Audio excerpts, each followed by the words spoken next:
Добро утро му велам на Дарко Димовски, председател на Сојузот на синдикати. Добро утро, Дарко. Причината поради која те побаравме и денеска е токму онаа вест која вчера беше во фокусот, тоа е дека над 700 фирми кои добиле помош и ја злоупотребиле таа помош и иако наменета за работниците никогаш не стигнала до таму. Вчера во телефонскиот разговор ми кажа, односно ми испрати допис со кој барате до УЈП да го преиспита тоа уште месец дена пред УЈП да излезе со оваа информација. Добро утро према на сите. Ние како Сојуз на синдикати на Македонија дојдовме до информација дека дел од работодавачите на кои им биле одобрени и исплатени финансиски средства во висина која предвидуваше субвенцијата од 14.500 денара, не исплатиле плати на нашите работници или скратиле дел од платите, злоупотребувајќи го законот за работни односи или како што не милуваат да кажат поради настанатата виша сила во државата.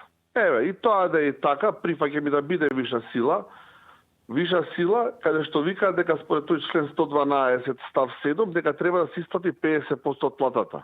Да, треба да се исплати 50% од платата, но не може сите работници да бидат пријавени на минимална плата.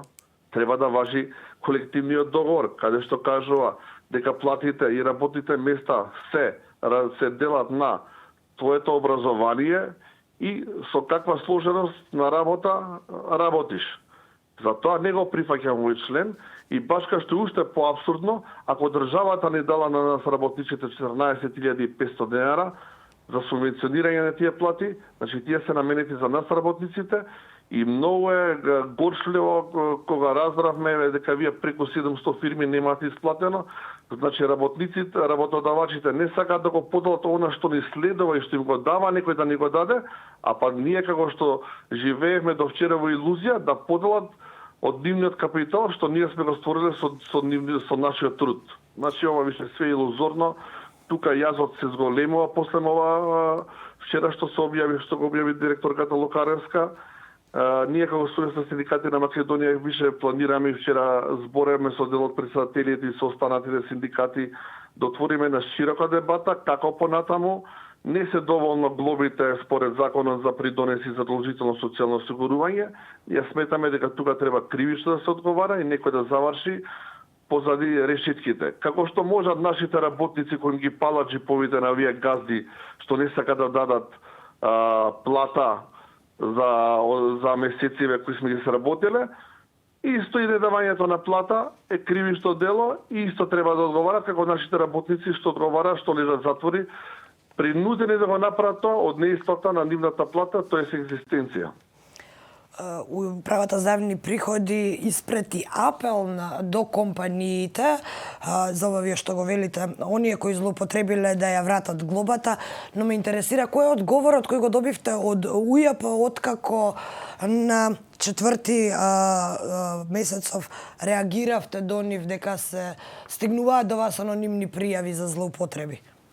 Видете, од УЈП сосема коректно одговорија најбрзо што може и согласно уредбата од тој член 6, каде што предведува субвенционирање на платите тогаш за месец април и мај, ми кажа дека ќе ги евидентираат и стварно си остана на зборот. Може почекаме стварно 45 дена, да си остана на зборот и ги пронајдоат тие компании и во согласно со законот сега ќе си преземат акција заедно со Државниот трудов инспекторат, каде што ќе се поделат решенија како би ги вратиле тие средства на нашите работници. Ја пак ќе кажам, не е доволно тоа со решение и со една глоба да помине.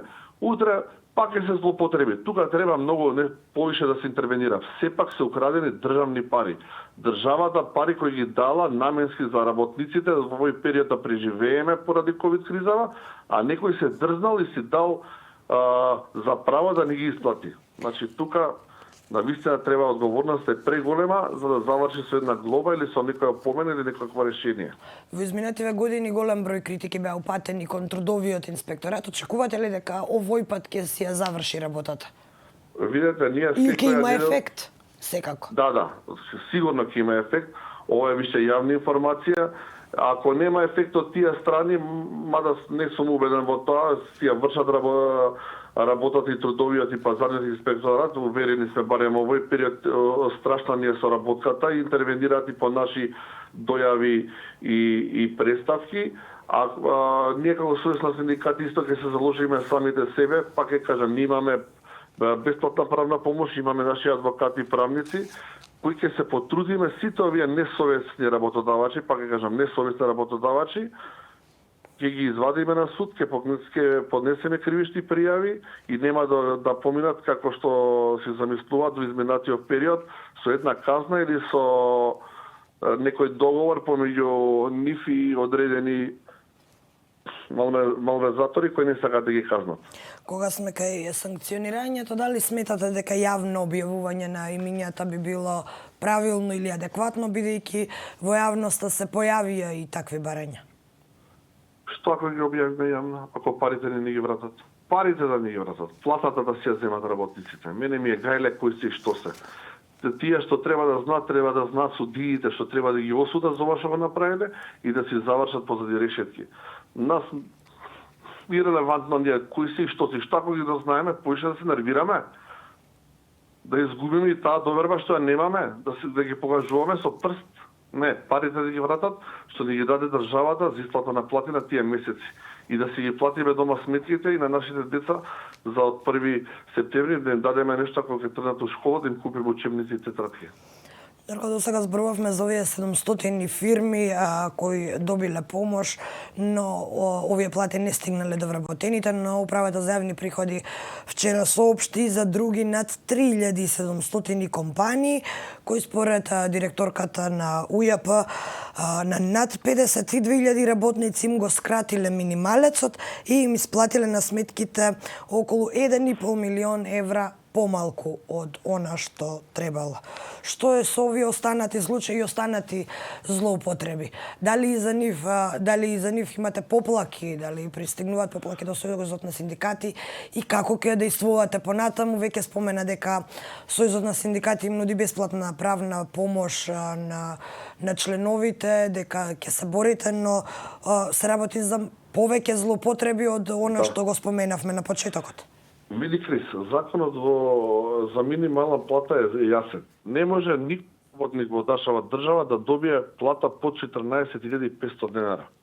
Сега мене тука ме чуди како може вие работодавачи да го изиграат законот, донеси задолжително социјално осигурување. Кога знаеме дека не може под 14.500 денара да се уплати плата. Како не го евидентира тоа УЈП кога го плаќаат плата и предонеси. Ви гледаш дека го плаќа помалку плата, ако е помал износот за таа плата од 14.500 денара, не знам како поминува на тој софтвер. Мене тоа ме чуди, тоа ќе на тој софтвер што го имаме секој петок, ќе разговарам со директориве од инспекторативе и со надлежниве кај се штидат плативе. Тоа ме интересира ни како го изигруваат тој софтвер или тој МПН што го кажуваме ние. Дека ако знаеме дека 14.500 е платата, како им поминува помалу уплата од 14.500. Тоа сакам да разговарам, а иначе, дали си исплатил помала плата или не си дал плата, тоа е кривично дело. Значи, ти не си го дал она што му следува според закон на работникот. За мене исто дали земал плата 70% од 14.500 или земал 10% од 14.500. Кривичното дело иста тежина има. И, морам да те прашам, бидејќи пристигна и поплаки од делот жените кои го изгубиле своето работно место поради породилно отсуство, дали до Сојузот на синдикати стигна и ваква информација, стигнаа вакви поплаки? Така, ние со писмо интервениравме до и до наследните министерства за труд и социјална политика, како и до вице-премиерката за економски прашања. Уште разговараме, се читаат закони, и на добар пат сме, има можност сериозно го разгледуваме проблемот и да го решиме во предлог на тие наши работнички кои за време на ковид кризата им истекло нивното породилно отсуство, а дечињата не може да се запишат во градинка бидејќи тие градинки уште не работат. Уште се преговара, се гледа една законска рамка, ја мислам дека сме на добар пат и во најскоро време ќе го решиме овој проблем. Ќе се разговара сега видени на економски и социјален совет Тие се патиштата, мора све да биде уредено, за да не може после да дојде до одредени злоупотреби или недоречености, каде што ќе викаат работодавачите, не ви следува, не мора или тоа е само препорака. Не, да го уредиме тоа со закон, додека не работат градинките, тие мајки да може да си ги чуваат тие дечиња, се додека не заврши оваа пандемија или криза или не се отворат тие градинки. И Дарко, сосем за крај само уште едно прашање, бидејќи во изминатите 2 недели се појавија низа реакции кога се конфекциите во прашање бројот на заболени вработени во конфекциите расте, се појави и теза во јавноста дека дел од сопствениците најавиле тужби против работниците за ширење на заразата. Од друга страна пак веќе знаеме дека фирмите организирале превоз без да се почитуваат мерките, па можеби првите заболени со COVID-19 од конфекциите секако произлегуваат можеби токму од превозот. Каков е вашиот став како синдикат на таквите најави? Го гледате ли на тоа како на една дрска изјава? Видете, ние денеска веќе отриваме на денеска ќе имаме со представник од Светската здравствена организација, ќе имаме еден состанок преку Zoom, каде што ќе ги изложиме баш овие проблеми што ги кажувате и вие. Нашиот став е јасен, не може работникот да биде крив, додека друг некој треба да му обезбеди здрави и безбедни работни места. И тука не иде во обзир дека работникот е тој што го штирал што е болеста или намерно заразува од други. Не, здрави и безбедни места треба некој да му обезбеди според законот за безбедност и здравје. Тука некој не сакал тоа да го направи, скапо му било со овие одредби кои ги даде владата за превенција од COVID-19 и се случи оно што се случи. Ние како сојуз на синдикати планираме да побараме еден масовен скрининг, посебно во тие текстилни компании, каде што ни се јавуваат многу кластери, но денес пак ќе разговараме со представник од Светската здравствена организација, бидејќи како што знаеме, они не забрануваат, ама не препорачуваат да се прави масовен скрининг. Ние денес ќе пробаме да објасниме дека тоа не е неопходно, дека нема крај нова, Штип, Свети Николе, проби Штип и други конфекции ни се кластери, мора да заврши днешкова, да се убедиме со тие работодавачи да им дадат ако не барем годишен одмор или да се убедиме со владата да ставиме крај на тие масовни жаришта, мора да се изнајде решение. Затоа денеска ние го имаме тој состанок, ќе изложиме нашите проблеми, а ова што го кажувате вие не го прифаќаме. Работникот е најмалце виновен за ова што се случува. Ние, значи, и покрај оваа криза и оваа здравствена пандемија, ние сме на врвот на задачата, си ги извршуваме нашите работни задачи. А гледате на што сме изложени и све што не закачиме за ова време. Немаме плати, ни се даваат платите што ни ги субвенциите што ни ги дава државата, си спозаразиме, си споразболевме, седиме дома, си ги оставиме фамилиите и без здравје и без екзистенција.